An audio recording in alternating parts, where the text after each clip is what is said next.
ভিডিওটা যারা দেখবেন তারা ভিডিওটা শেয়ার করে দেবেন, কারণ আজকে ভিডিওটায় দুইটা বিষয় নিয়ে আপনাদের সাথে শেয়ার করব, আলাপ করব। কারণ এটা কিন্তু নতুন যারা আছেন তারা কেউই জানেন না, যারা পুরনো আছেন তারা তো জানেন আলহামদুলিল্লাহ।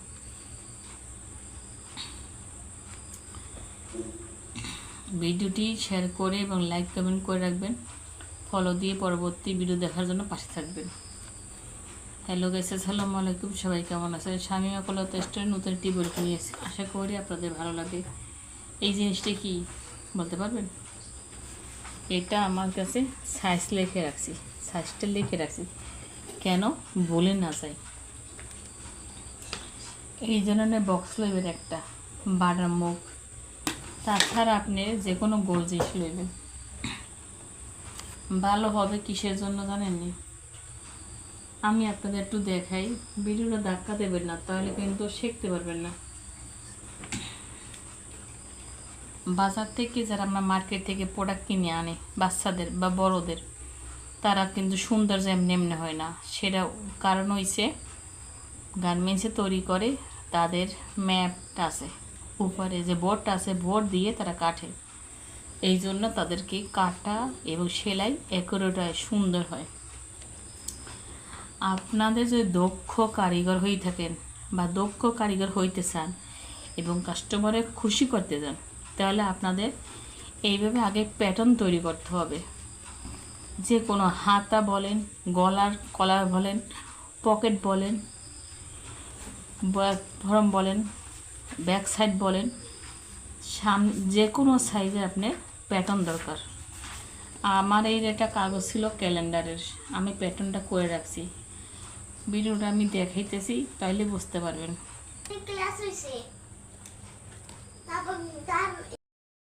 এটা কিন্তু গোল হয়েছে, এই গোলটা কিন্তু এমনি এমনি হয় না, এটা প্যাটার্ন দিয়ে কাটা হয়েছে। সামনের বডিটা প্যাটার্ন দিয়ে কাটা হয়েছে। আপনারা প্যাটার্ন দিয়ে কাটবেন, মাপ অনুযায়ী রেখে রাখবেন। আপনাদের আরটু বোঝাবার জন্য আমি দেখাই। এটা আমি কিন্তু ফটো কাটবো বাচ্চাদের, ঠিক আছে? তাই আপনি কি করবেন, এইভাবে কাট দিয়ে কি দেবেন না, হেলে হবে না। আপনার এর সাথে ছোট্ট বাটা নিতে হবে। আমার কাছে হাতের কাছে যেটা ছিল ওইটাই নিয়েছি। এই দেখেন, এইভাবে রাউন্ড শেপ দেবেন, তাহলে রাউন্ড শেপ দিলে জিনিসটা গোল হবে। এইভাবে দোনো সাইডে একই মাপ থাকবে, আপনার সুবিধা হবে। আমার আগে করা ছিল, এইটা দেখাই বুঝাই আপনাদের জন্য। এটা আমাকে অনেক কমেন্ট করছে, আপু গলা রাউন্ড হয় না কেন, হয় না কী কারণে হয় না? আমাদের কাজগুলো কি জন্য দেরি হয় ডেলিভারি দিতে, কেন জানেনি? আমরা কাজটা করি গার্মেন্টসের মতন, চেষ্টা করি জানি কাজটা সুন্দর হয়। কাস্টমারের খুশি করাইতে গেলে আপনার জিনিসটা সুন্দর হইতে হবে আগে। এই দেখছেন, এটা রাউন্ড শেপ। আপনি যদি মাছ ফিতে দিয়ে মাপতেন তাহলে এটা ওই সোজইতে। এখন আপনি বাড়া দিয়ে মুখ কাটলেন, তাহলে কী হয়েছে, আপনার জিনিসটা সুন্দর হয়েছে। আমি আর একটা জিনিস দেখাই, ধৈর্য করুন।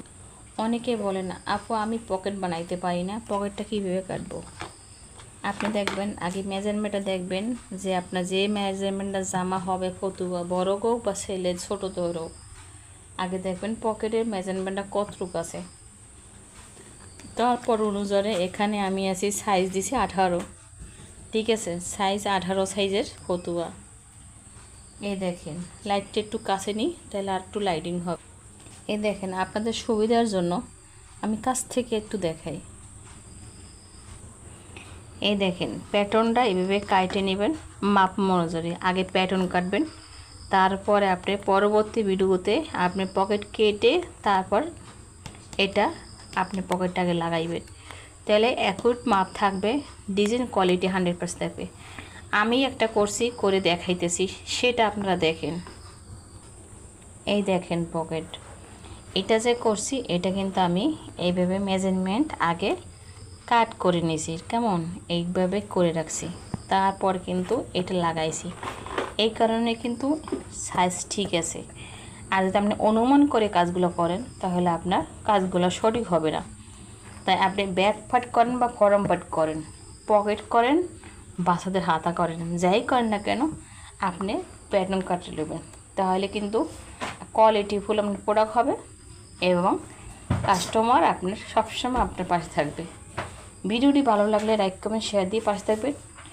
আমি যদি পরবর্তীতে কাজ করি আবার আপনাদের নতুন ভিডিও নিয়ে আসবো। আল্লাহ হাফেজ, টাটা।